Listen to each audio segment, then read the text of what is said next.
Chapter 26. Pulling to the side of the road, Hunter cut the motor and let his leg balance the bike. He stepped down and reached for Haley's hand and lifted her and set her on a grassy patch. She rubbed her bottom, stretched her hands over her head, then out to the side and let them drop. "If you can hold on for a half an hour, we'll be home." "I like the way you say home." Hunter ignored Haley once again. How could she be so mature in one way and so childish in another, he wondered. Haley tried bending forward, stretching her arms and legs once more as she gazed up at Hunter. "Don't you have something to say to me?" she said. He stared at her, not understanding what it was she wanted from him this time. "You could say you're sorry for behaving like an ass." "How was I behaving like an ass?" "You really want to know?" "Yes. Every time a man comes up to me and is nice to me, you come barging in like I'm your wife, but in your case a mate, which you haven't declared that I am." Hunter's forehead wrinkled. "Because you allowed that man to buy you something to eat and shoes, he thought that I couldn't afford to do anything for you." "Is that what's got your fur in a knot?" "Well, you couldn't, and it was only a pair of rubber flip-flops. You see, you are possessive." Hunter held his breath. He wanted to say something to Haley, but he didn't. However, most of all, he wanted to paddle her behind. "I think you felt intimidated, because he's a human and you're not." Hunter's eyes narrowed. Haley had pushed a few too many buttons, and she wasn't done yet. "I think you don't want anyone to have me, but you don't want me either.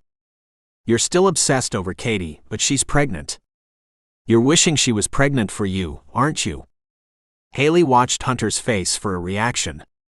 Hunter knew how to hide his emotions. He had time to learn that. "You're still living as if you haven't changed and Katy is still waiting for you, but she isn't. Why don't you share her with Devin?" "Then maybe I can be free of you," Haley said, her voice harsh and exact. Turning to meet his gaze, she wished she hadn't said that, and she wished she hadn't looked into his eyes, because she saw what he was trying to hide, that he was still drawn to Katy. Katy was his first. No matter how Haley tried to separate herself from Hunter, she would endure the same agonizing pain of loving him, because he was her first. "I don't share what is mine." Haley didn't like his answer. "Let's go," he said.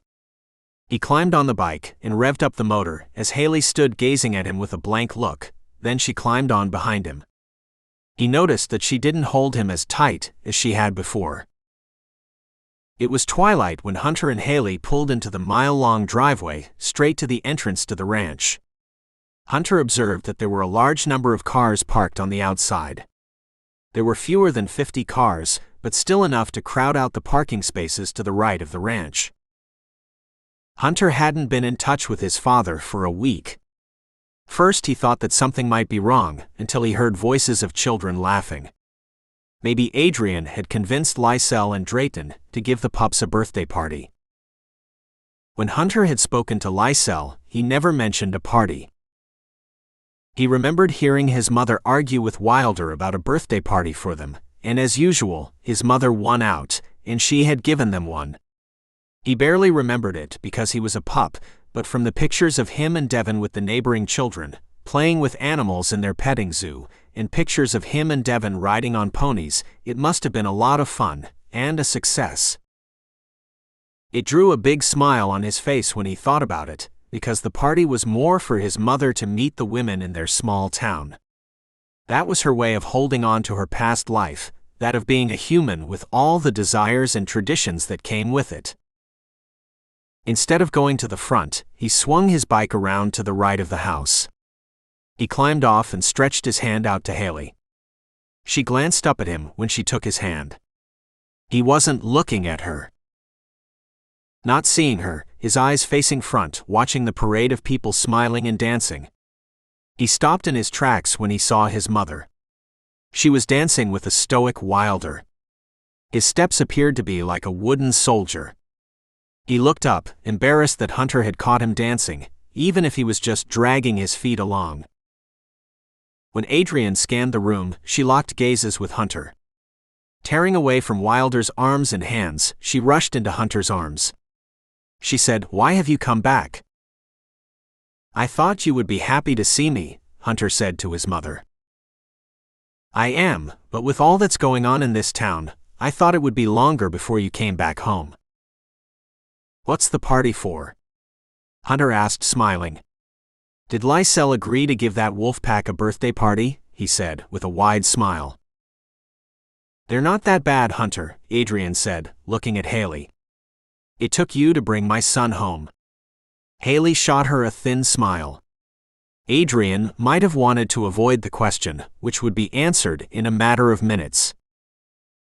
Hunter glanced around and noticed a large cake with tears sitting on a pedestal, and at the top stood 2 plastic miniature statues of a bride and groom. It wasn't a birthday they were celebrating, but a wedding. Deep down he knew that Katy would get married, considering she was pregnant, but he didn't expect it to be this soon. He didn't expect to be the best man, or maybe he did. He didn't expect he would be around to see it happen, but now he was, and he didn't like what he saw. He raised a thick eyebrow and his forehead tensed. Hunter forgot about Haley standing beside him.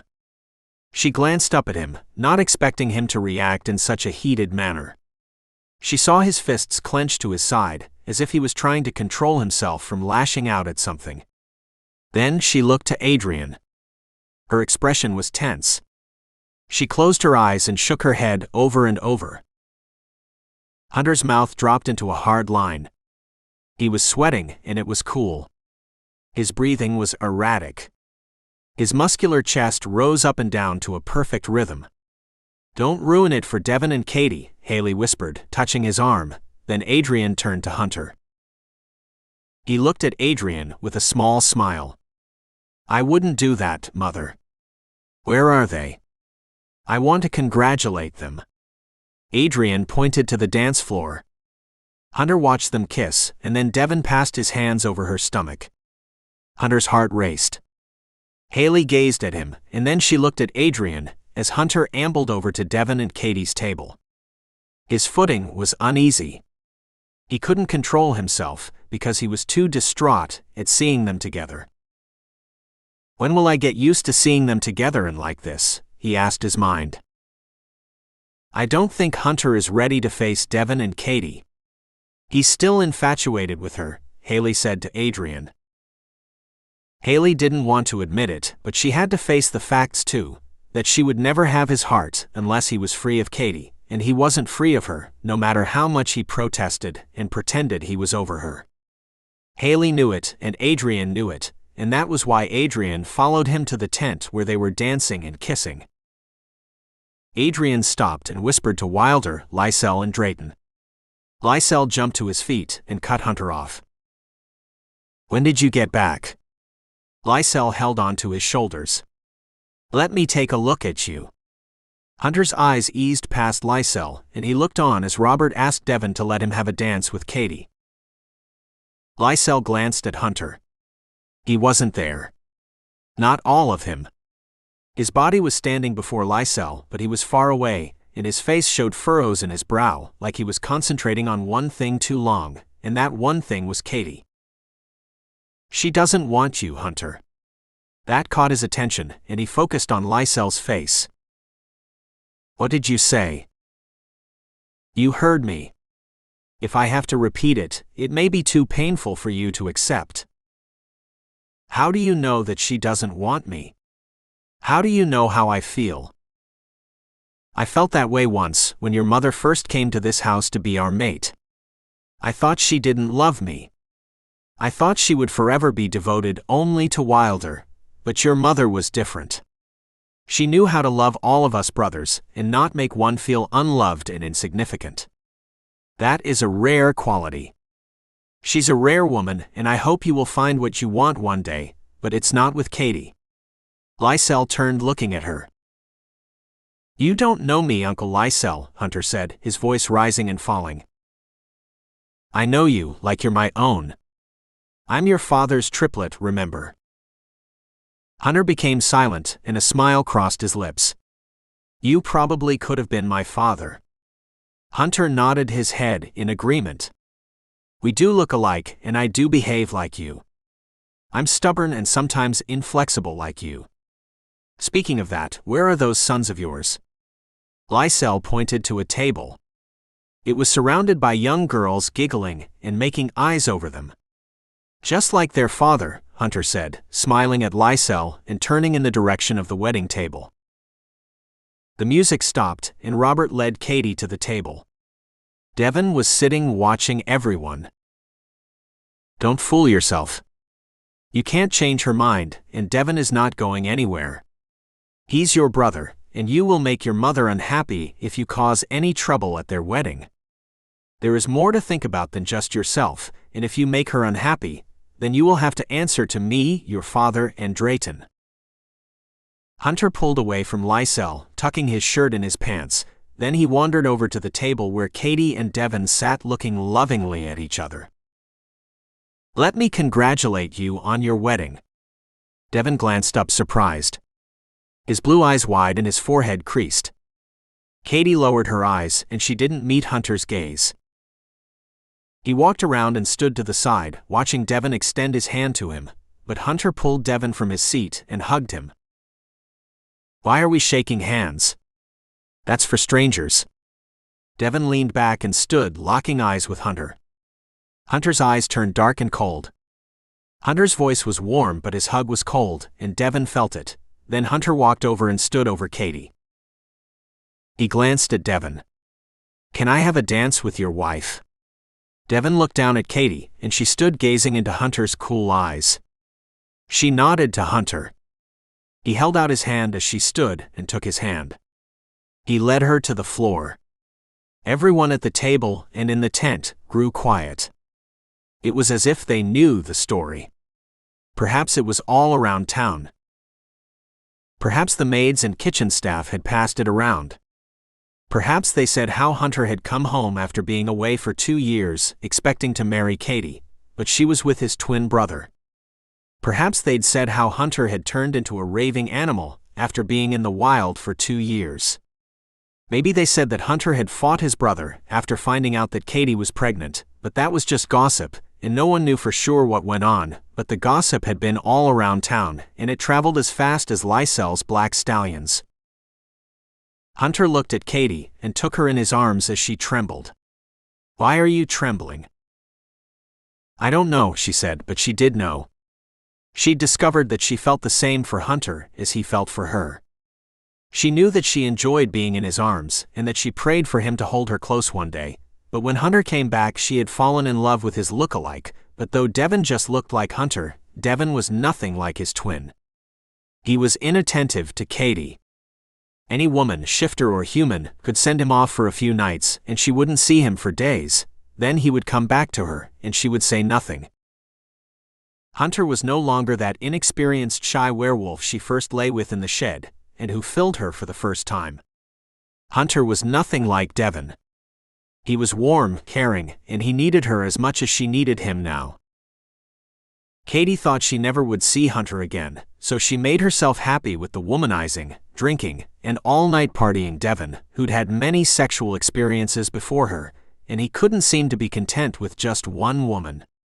Women were on Devin's mind all the time, that and fucking. She looked up in Hunter's face and said, "We wanted something we couldn't have. I wanted you when you went away, and you thought I would be yours forever. That isn't the case. You stayed away too long. It wasn't my choice to leave, and it wasn't my choice to be away from you for as long as I was.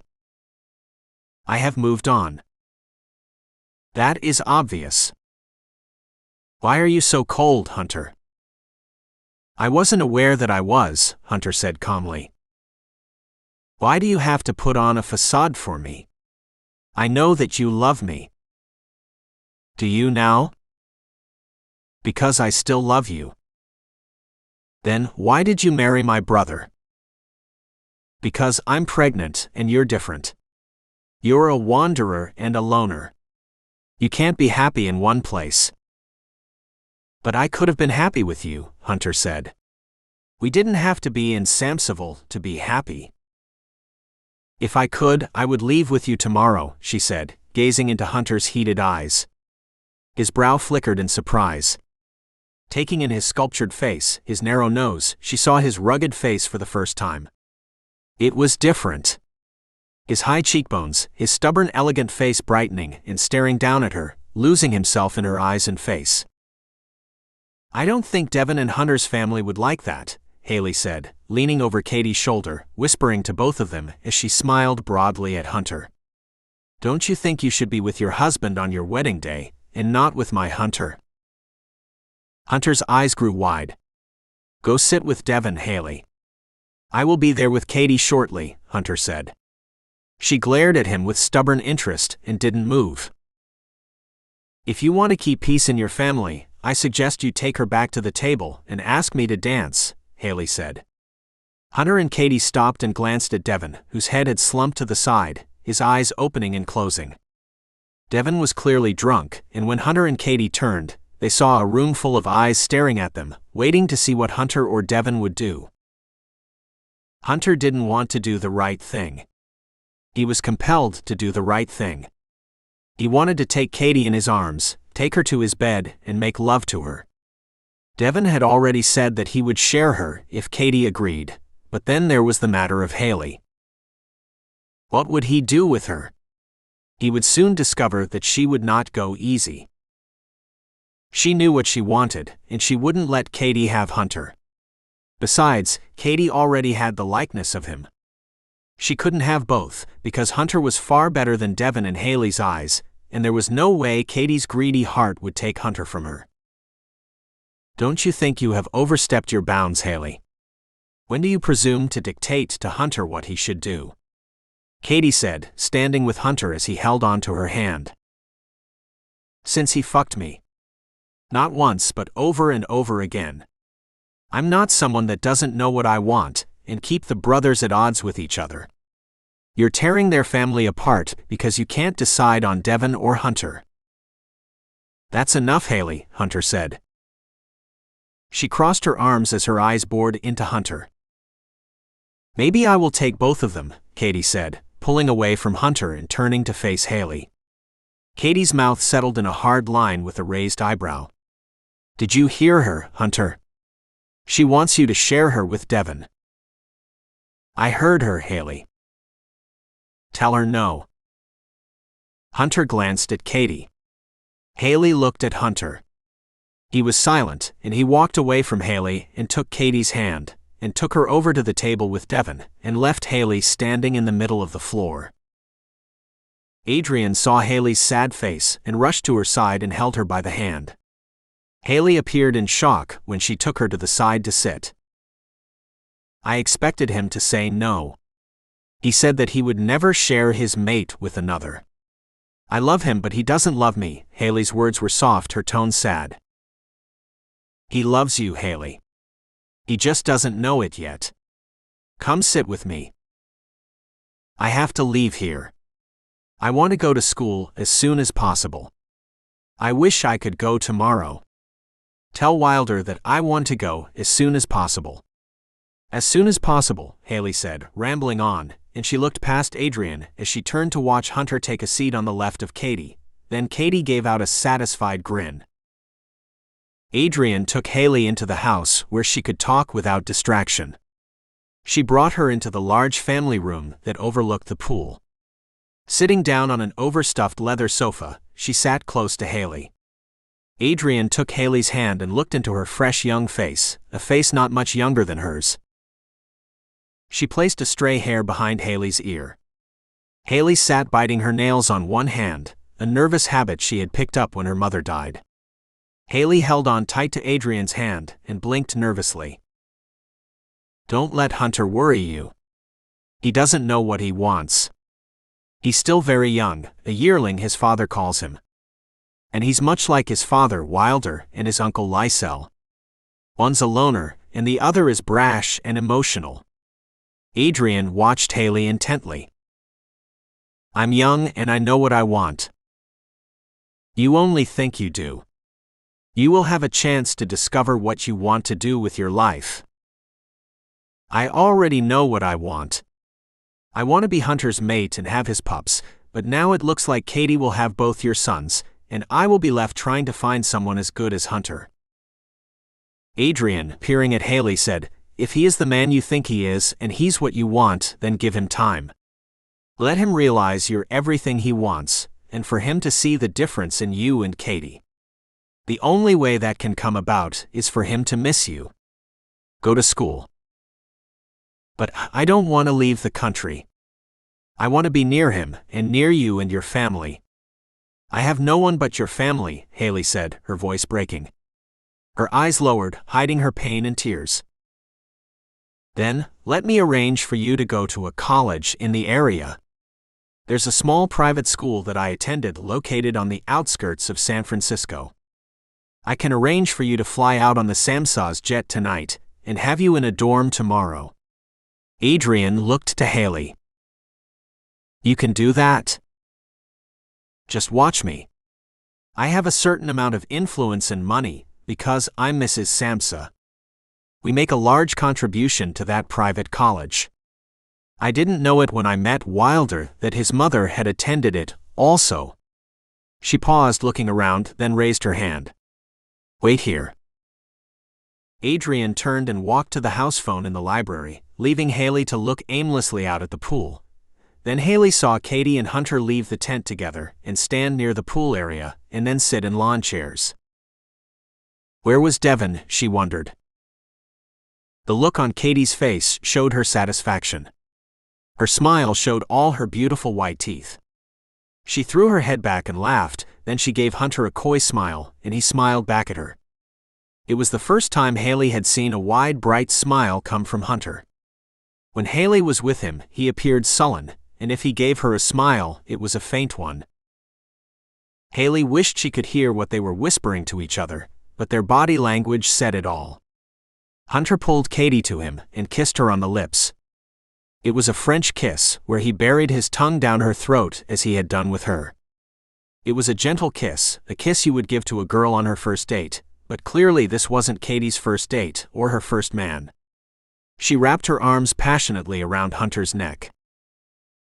Envious of the kiss between them, Haley wanted to rush through the patio doors and ask him what he was doing, but before she could do that, Katy stood and gestured that she had to go back inside, no doubt before anyone missed them, especially Devin. Adrian came back, just in time to see Hunter and Katy parting. She knew what was happening because of her experiences with the Samsa brothers, but this wasn't the life she wanted for her sons, where they would share Katy. Hunter wasn't made like that. She knew that if he accepted sharing Katy, that he would come to despise her and his brother. Hunter's experiences were different from his father. Wilder and his brothers were threatened by extinction. There were no heirs to a vast werewolf fortune. They'd had no pack, and it was their burden as Samsas and as alphas to keep the peace within the packs. How could they do that with just 3 of them? Now, because of Adrian, there were 11 males, and with Mina's were females, and Katy there could be more Samsas. It's all arranged. You leave for the airfield tonight. Just take a few things. I will see that some of the money your father left you is at your disposal. It's a large sum, and the rest will be made available when you're 21.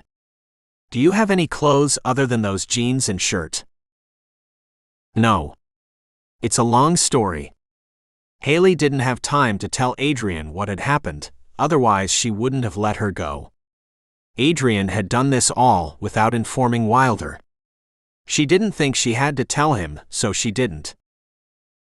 Please don't tell Hunter where I am. She glanced at Adrian. Promise me you won't tell Wilder either. Adrian didn't want to keep secrets from Wilder or the brothers, but she felt it was between 2 women who were humans, and the Samsa men would understand, because they had kept werewolf secrets from her, so she didn't see anything wrong with one little secret, one lie. Adrian would learn that this one secret would put Haley in harm's way, and might cause a rift within their family. Chapter 27. Hunter woke on the floor near his bed. He recognized the surroundings. His bedroom had remained the same since he was kidnapped by the werewolf Bane. a bunk bed which had a car painted on the frame. He glanced over at the picture of a black Porsche. When he was a teenager, he had liked fast machines. Pictures of cars and motorcycles dotted every inch of Hunter's bedroom walls. Instead of the pictures of rock stars or young models Devin had covering his room. Looking around, he thought, I need to get out of here. I'm no longer that person. I have to buy another phone and make arrangements to buy a company and get another house. He loved the house near the Pacific Ocean, but it was no longer safe since the lion shifter had tracked him to his door. The days were getting longer and it was warming up. He would go for a ride on his motorcycle to get his mind together. There was a lot of soul searching he had to do before he would agree to share Katy with Devin. The first thing would be to go into town and buy a smartphone. Hunter opened his closet. He tried on his clothes and found they were too small. He didn't have time to buy any new clothes, and the only ones he had were in San Francisco, and they were suits. After a shower, he sneaked into Devin's room with a towel wrapped around his waist and his chest bare. A nurse coming out of one of the pups' room appeared shocked and then surprised because she recognized him. She had been his nurse when he was a pup. She smiled, then passed him and went on her way. In Devin's room and in his closet, Hunter found every named expensive brand of jeans a young man could want if he was a rich Hollywood celebrity. Devin had taken to imitating that lifestyle. Hunter never suspected Devin of being a clothes horse. Embracing that human part of himself, he thought, as he pulled a pair of jeans off the hanger. They still had tags on. He stepped into the jeans and zipped them up. Reaching for a shirt, he slid one on to find out that it was too tight across the chest and arms. The muscles in his chest had made a six-pack, and his shoulders were overly wide, which had been built up from swimming, hunting, and cutting down trees for firewood during the time he had to survive the Alaskan winters. Instead of a shirt, he found a white tee that stretched to fit him. However, when he raised his arms, it rose up showing his waist. Not aware he was barefoot, he closed the door to Devin's room and sauntered down the stairs to find something in the kitchen. He smelled bacon and eggs, and he knew his mother was eating in the dining room. He walked in to see her sitting. Lycell sat across from her, and she was laughing. When Lycell saw Hunter, his expression changed. Lycell placed his knife down after eating half his raw steak. I'll let you talk to your mother alone. Hunter walked to the buffet, and Lycell moved past him and then stopped. He paused and said, "One word to the wise is enough. You wouldn't listen to me in regards to Katy." Then Lycell looked at him and walked away. Hunter filled his plate with eggs, bacon, and ham and sat across from his mother. "Since when did you start eating cooked meat and that?" She gestured to the toast.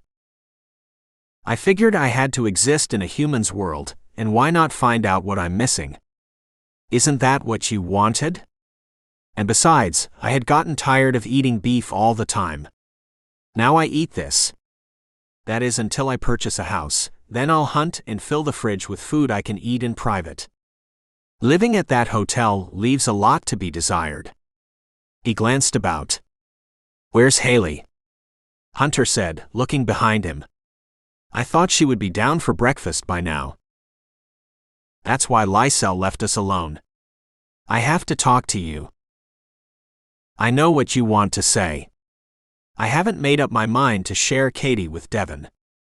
I'm considering Haley as a possible mate." "Listen to you. Do you think she will wait until you make up your mind?" "I believe she will. She's in love with me, but she is so young." "So are you. You just matured faster, but you are closer to her age than you know." "But I feel so much older." "That's because of your experiences in Alaska. That has forever changed you. We all changed. I never thought I could be the mother to grown werewolves and all those pups." She smiled. "I'm not happy about you sharing Katy with Devin. He doesn't want that either, but to keep the peace, he's willing to allow it." "But Devin said he was good with it." That's because he feels guilty. He knew you loved Katy, and yet he went after her, and eventually she fell in love with him. She says she loves me, and that's why I'm considering it, and because Haley is so stubborn, young, and unpredictable. Hunter's mouth fell into a disagreeable curl downward. So was I. I was all those things, but it took you and Devin to make me grow up, and a few other things. Where is she now? Where's Haley? She left last night when you were trying to make up your mind. No. Why did you let her go? She's 19. I couldn't stop her. But Mother, she's in grave danger. I brought her here to protect her. Why didn't you tell me sooner? Where has she gone? I promised her that I wouldn't tell anyone. Does Father know about this? Hunter said. Hunter stood and walked in a circle in the middle of a silk Chinese rug. A worn pattern could be seen in the center from Wilder walking the same outline over and over. What is it, Hunter? I've never seen you like this. There are lion shifters after her, and they will come here looking for her. I didn't get a chance to warn Father to stay nearby. I need to speak to Uncle Lycell. He probably left to meet Wilder. Wilder disappeared after the wedding.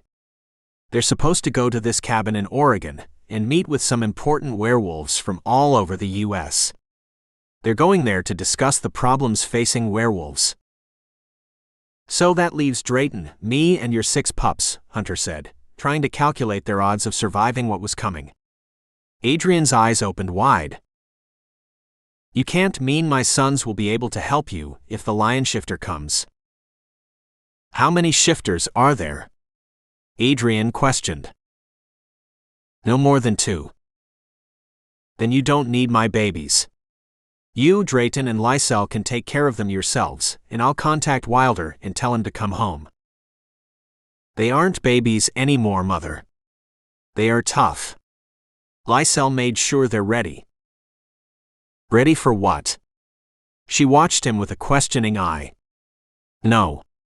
You can't be serious? But I am, Mother. We were born and taught to defend our pack. Didn't Father tell you, having werewolves were a risk to a mother? The werewolf mothers understand this. You have to understand it too. I can't, Hunter. You can't bring my young sons into the middle of this war. They are Samsas. They will always be in the middle of something. Now where is Haley? She made me promise not to disclose where she is. You have to tell me for her own good, he said, standing over Adrian. I'll think about it. You have 2 hours. I have to go into town to get a phone and some clothes. Hunter turned to leave. I forgot. Christine asked about you. I hope you haven't had anything to do with her. She has a bad reputation around town. And that detective, what's her name, you know the one. Lycell says she's a werepanther. You mean Claire? Yes, that's the one. The one with the tan skin and black eyes. Beautiful girl. Stay clear of her too. She looks dangerous. I'll remember that, Mother. Hunter knew he couldn't stay under his mother's roof, and he also knew he had outgrown Samsas. Finally, Adrian let him go with a number of don't do this and don't do that. He walked out to his bike and started it up and zoomed down the driveway and onto the road, and then the highway leading into Samsas. He reached there in 15 minutes. There were few cars going in and out of Samsas. The town had been built in the middle of a forest. It had started out as a small town with only a few humans at first and with their families wanting a better life, and if they were educated, all the businesses around would employ them. From the newspaper to the hospital, everyone in that town had a job, and it was all because of the generosity of the Samsas. As Hunter slowed and looked at all the humans and the majority of shifters, they began to stare at him. Before, the town had contained nothing but humans, but because of Devin taking the reins when Hunter was gone, the once small town was overrun by shifters, some good and many bad. It was difficult to tell one from the other, until they were caught committing crimes.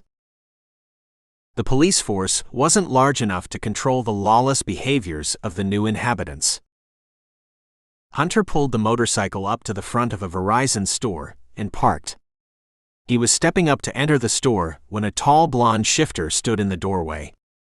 He was as towering as Hunter, but looked more menacing. Hunter said, "Excuse me." "You're excused, but you need to wait until I'm out of the way." It appeared that the shifter was trying his best to intimidate him. He had seen this attitude before. It was with a lion shifter, but he didn't think there were any in Samsasville, because most of the werewolf shifters and smaller shifters were uneasy whenever a lion shifter was around. Hunter glanced up at the shifter. He looked into his amber eyes and found they were cold, blank and wild. This was the sign of a shifter who wasn't used to living in a town with others, where he would have to cooperate. He was a lone rogue shifter, maybe a mountain lion. This shifter didn't know or care about civility.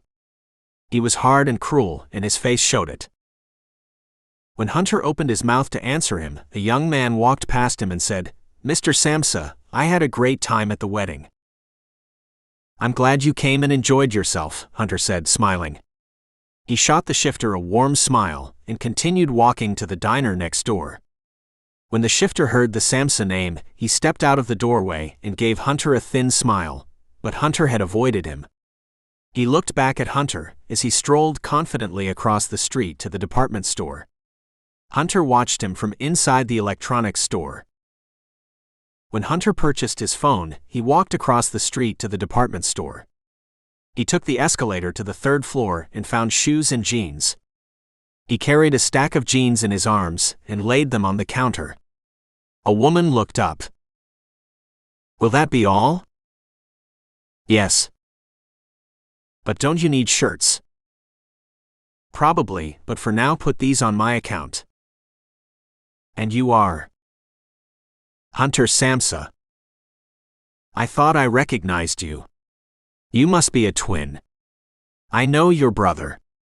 We were good friends until he decided to get married." "I hear he had to marry her." Hunter grimaced at her, his thick eyebrows making a V. "Well, that's what he told me, Mr. Samsas." "I wouldn't listen to everything my brother says." Hunter didn't like Devin sharing his personal business with the girl at the counter. She was pretty, thin-faced with fine features, and he could see why Devin might have been attracted to her. She had a sexy way of talking and walking which would attract Devin, but he couldn't see how he would ever choose her over Katy. "We have some nice designer boxers," she said, pulling a pair out of a small box. "Just right for a werewolf that's well endowed." She gave Hunter a wicked smile, and her eyes sparkled.